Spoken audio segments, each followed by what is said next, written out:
What's going on, guys? Welcome back to the Purple and Gold Perspectives podcast.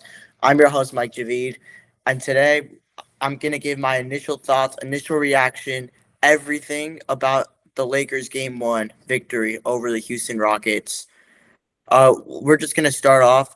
I first wanted to say that crowd, absolutely electric. Probably the loudest Laker home game I've seen on TV or in attendance. I've just seen ever since Game 3 against Memphis. Uh, that first quarter was just unbelievable. Like those fans, every defensive possession, just yelling defense. I really it was louder than it's been all regular season, which obviously is expected because it's the playoffs. It's the case with most fan bases. But like we saw last year, the Lakers fan base, they weren't that loud during the Wolves series. I'm not gonna lie. This tonight they were much louder than they were at any point that series. Anyways, we're gonna just talk about the actual game.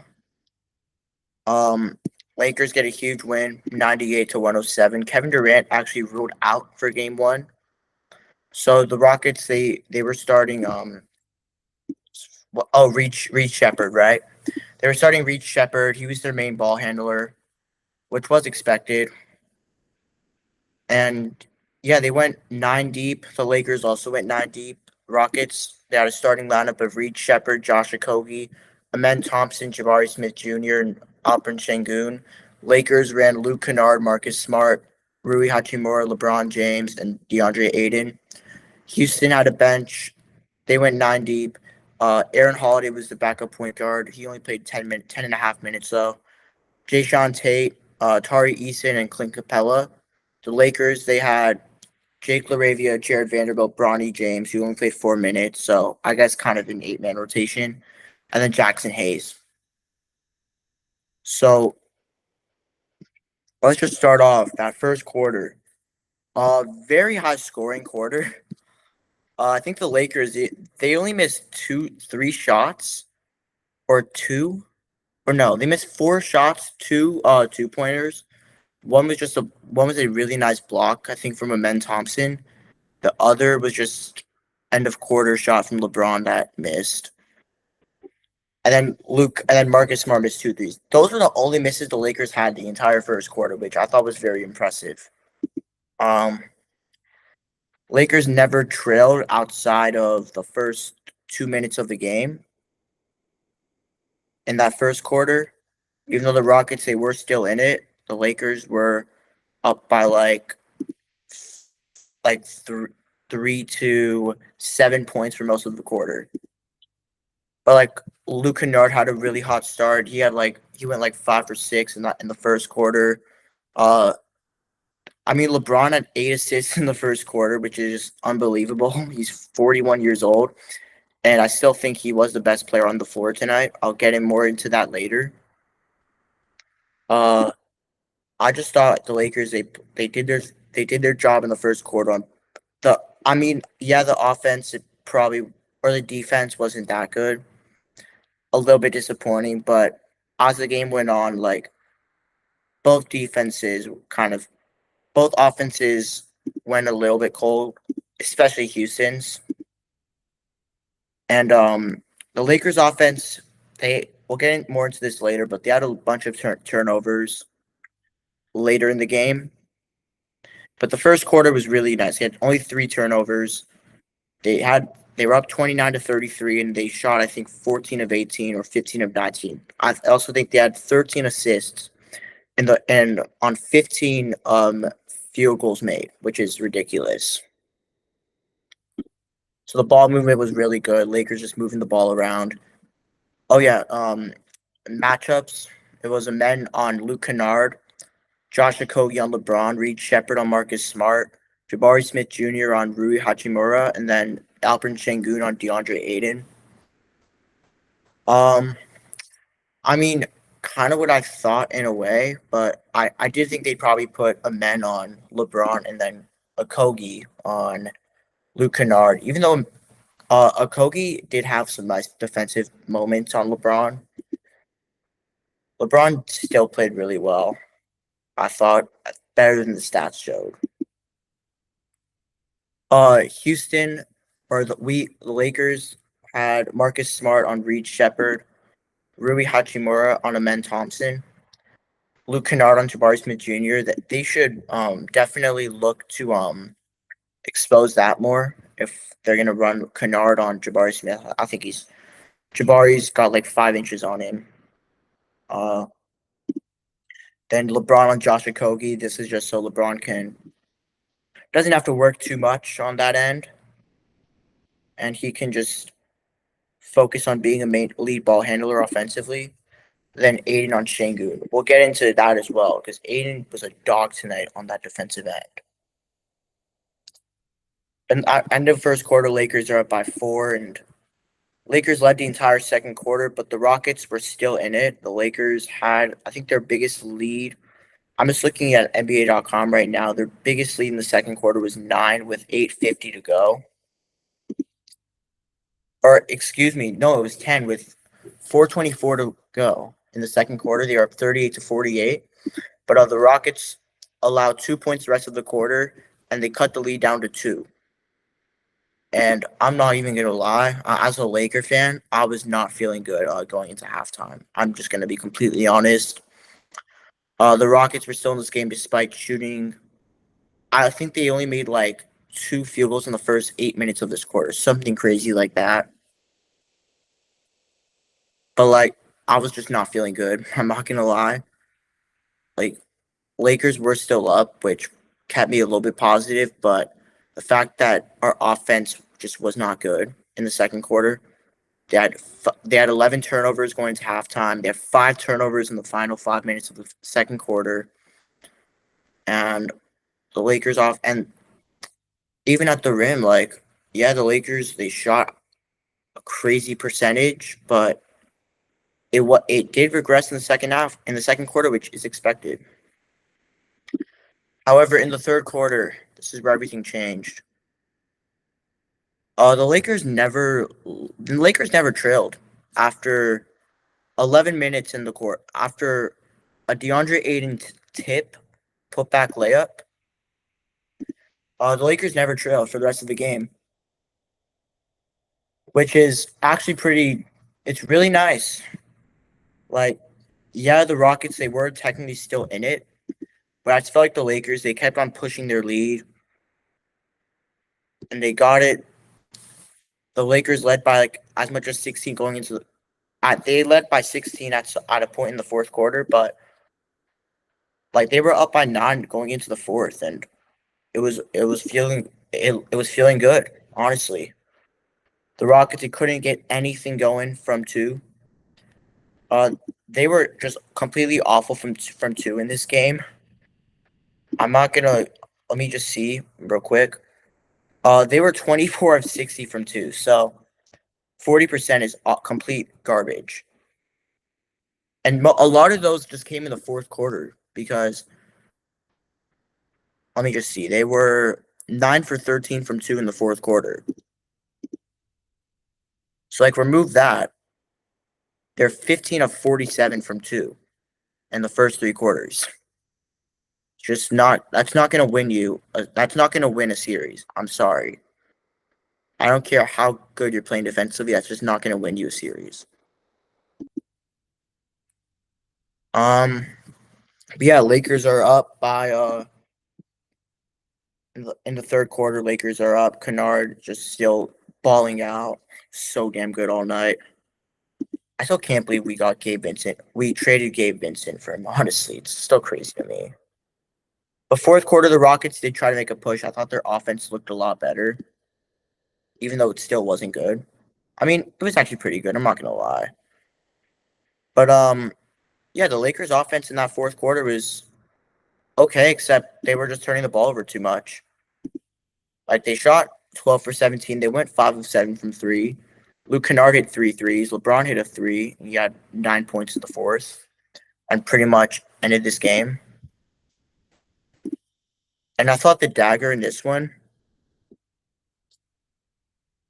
was it was a LeBron turnaround fadeaway, like kind of like a hook shot, but not really. Oh no, that was a different shot. My fault. it was 3 minutes left. The Lakers are up by 12. They could make this a 5 possession game, and LeBron just ices it pretty much. And I thought that was a dagger right there. 3 minutes left, and yeah, it ended up proving to be the dagger. The Rockets, they had some garbage time buckets, cut the lead to 9, but the Lakers were up by the Lakers were up by double digits until they kind of let their foot off the gas, which is okay, which is not okay, but like I prefer them obviously for them to try until the final buzzer, but I get it. Like they've already won this game. But still going into game 2, you cannot underestimate this Rockets team getting Kevin Durant back. Now let's go. Let's read the lines for this one. I just want to start off field goal percentage, like all that stuff. 4 factors. I mean, the Rockets, they shot 37% from the field. The Lakers shot 60%. I will admit, this is a little bit concerning. The Rockets had 27 more field goal attempts than the Lakers. And the Lakers still had more free throws than them. So offensive rebounding, the Rockets had 21 offensive rebounds. The Lakers had 3. That cannot happen in game 2. If it's anything close to that, be prepared for the series to be tied going into Houston. Let's just say that. Turnovers as well. 13 turnovers for the Rockets, 18 for the Lakers. Once again, Lakers have to at least keep up in that turnover battle. I didn't expect them to win the turnover battle, but you can't get beat every single game. Especially just offensive rebounding too. Like I know the Rockets are one of the best offensive rebounding teams in the league, if not the best. You could fact check me on that. I'm not 100% certain, but just watching the games, I could tell they're a really good offensive rebounding team. But yeah, that cannot happen in game 2. That's a little bit concerning, but I still feel pretty confident going into game 2. If KD's out, I feel really confident. I'm still not gonna lie. Now just the individual stats. We'll start with Houston. For them, honestly, my player of the game. You don't pick a player of the game from the losing team, but man, Tari Eason, 16 points, 10 rebounds, shot perfect from the field, 7 of 7, 2 of 2 from 3, had 3 steals. He was playing good defense. He did have 4 fouls, which does hurt, but he was balling out. So I've got to give him my credit. That could be a target for the Lakers this summer, but I think that they'll go in a different direction, like Peyton Watson, for like some wing. Jayshawn Tate, he had 4 points, 4 rebounds, a steal. Didn't do much. I don't have much to say about him. He got a technical foul, which was pretty funny. Same with Ime Udoka. Rockets, at some point in the third quarter, they just started losing their composure, and that can happen in game 2 for them. Aaron Holiday was awful. 0 of 4 from the field, 0 of 2 from 3, a turnover, 2 fouls, put up a complete donut. Gabe Vincent stat line: 0 points, 0 rebounds, 0 assists, 0 steals, 0 blocks. Clint Capella had 2 points, played only 11 minutes. So the Rockets, they really relied on their starters tonight, which is expected. He had 2 points, 2 rebounds. Didn't do much. Reed Shepherd, I thought, was okay, but like also he's shooting way too many threes, in my opinion. Like the only guys who, at least for me, that should really be shooting like more threes than 2s, like over 50 or 60, over 60% of your shots are 3s, are just guys like Steph Curry and guys like maybe on some nights a guy like Luka Doncic and other guys like Donovan Mitchell, guys like that. Not a guy like Reed Shepherd. Even though I am pretty high on him as a player, I loved him coming out of the draft. Josh Okogie, his defense was solid, but like I've said, he's not really going to give you much offensively. So that just gives LeBron a chance to rest on that end, which I'm completely fine with. Alperen Şengün, he had 19 points. I thought he was completely terrible. I thought Aiden locked him up. Played great defense all night. He had 19 points. He had 3 turnovers. He had eight rebounds, 6 assists. He was 6 of 19, 0 of 2 from three, 7 of 9 from the line. He's gonna have to be better, like a lot better, because if KD, you have to take the pressure off KD when he comes back. KD can't be doing everything for your team offensively, or else it's not going to go too well on that end. And then defensively, he's not good either. Jabari Smith Jr. is 5 of 14, 3 of 9 from 3, 12 rebounds though, and 16 points.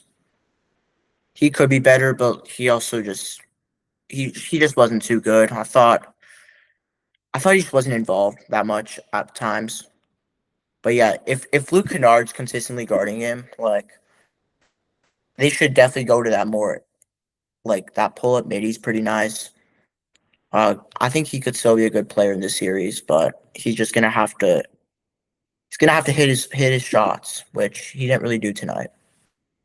Amen Thompson, 7 of 18 from the field, played the most minutes, 43, 3 steals and a block, 7 rebounds, 7 assists. He was pretty good, honestly. Like, I think he's your second best player. That might be a hot take, saying he's better than Şengün. I don't really think it's that crazy of a take, but people I know in personal life are telling me it's a crazy take, and I don't really get it.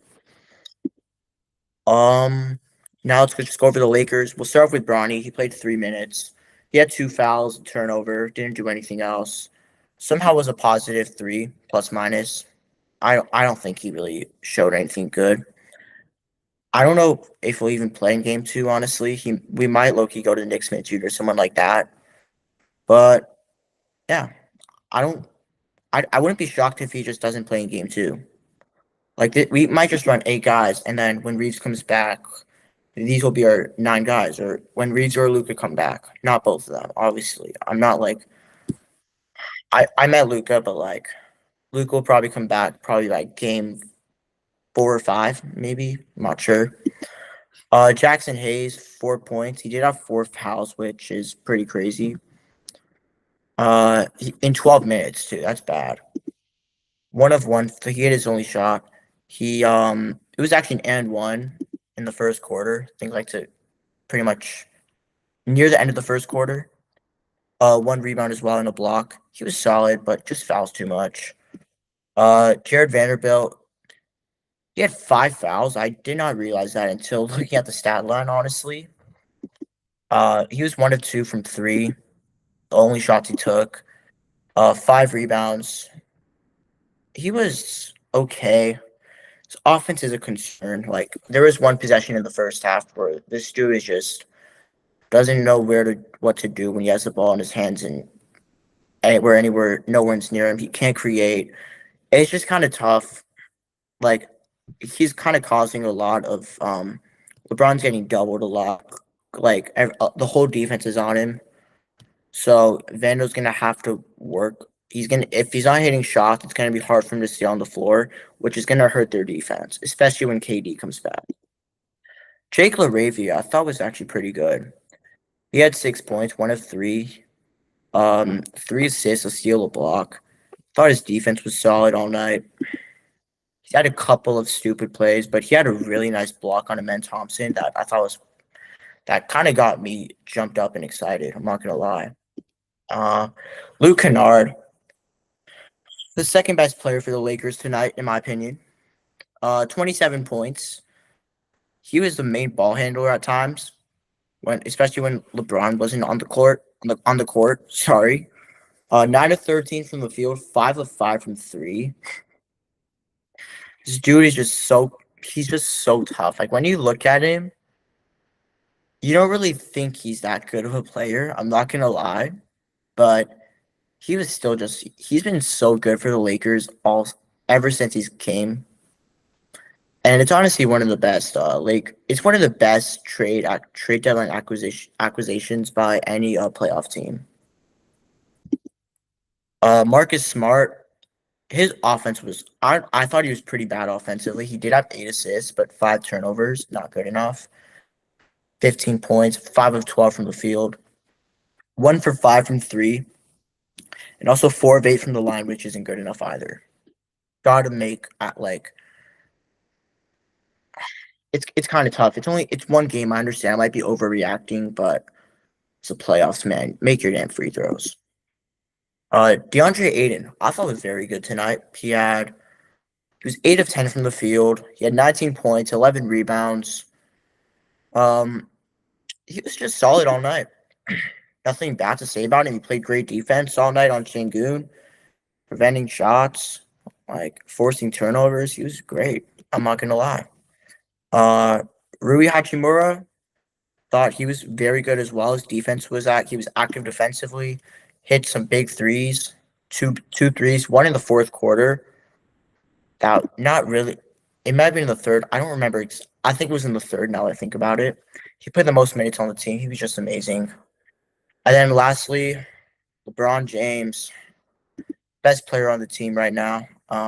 Best player in this game. I thought the stats may not show it, but with the looks he was getting, and he's the reason we won this game. Like, he only had 19 points. He shot 60% from the field, 9 of 15 from the floor, 1 of 2 from three, 0 of 2 from the line, which kind of sucks. But only having 2 turnovers when you have 13 assists and you have the ball that much in your hands, clap it up. He's 41 years old. Just appreciate it when he's here, or with however much he's playing. Every single game he plays, man, just appreciate him, honestly. Like, I know everyone's talking right now, like, is he going to retire? He doesn't want a farewell tour. I really just enjoy the ride, man. Also want to say one more thing, at least after game 1. I really find it hard to believe LeBron plays another game for another team. And I don't think he's going back to Cleveland, and I don't think he's going to go to Golden State. I don't think he'll go back to Miami. I don't think he'll go anywhere outside of this team. I still believe he will resign here. I think it will be on a pay cut. I'll say that. But I think we'll give him what he deserves. He won a championship here. He won a Finals MVP. He's still a top 10 Laker ever. At their peak for peak as a Laker, he might be top 5. That might be a stretch. But he's definitely up there. Like, that 2020 Braun was just unbelievable. I think now he's honestly kind of getting underrated with how good he was that year. I don't really think people remember, but it's whatever. I get it. It's a bubble. But anyways, game 2, Tuesday night, 7:30 on NBC. I'm excited for that. I said Rockets in 5 before the series. I'm probably going to switch that to. It really depends on when Luka comes back, because if he comes back by game 5, we could definitely be tied at 2. I'm not going to lie. If we're tied at 2, it's just a best of 3 series, and we have Luka. Even if he's not 100%, he's probably still the best player in the series. And then you still have LeBron, who's shown he could be a top 15 player in the league. So I really like the Lakers' chances here. If Reeves comes back, I would definitely take the Lakers to win the series, but I don't think he will. As of now, I'm probably leaning. It's so tough to think right now about this, but I'll probably say either Lakers in 7 or maybe Rockets in 6. Not 100% certain on anything. I think if the Lakers win game 2, I'll feel really good going into game 3 and just about the series overall. The Rockets win game 2. Lakers are going to have to win 1 in Houston if they want to win the series. So this is going to be a tough series. But yeah, just enjoy the ride. I've already said before, like, I'm not feeling that confident in this team winning the series. So, but if we can win, I'll be very excited, and I'll still talk about this team after every game for this playoff run, as I promised myself to do. And yeah, just excited for this run. Obviously, playoff basketball is very exciting, so everyone just enjoy the ride. That's all I could say at this point. that'll be it for today. I'll see you guys next time. Don't forget to like and subscribe. Enjoy your day today. Thanks for listening, and we'll catch you guys next time. Peace out.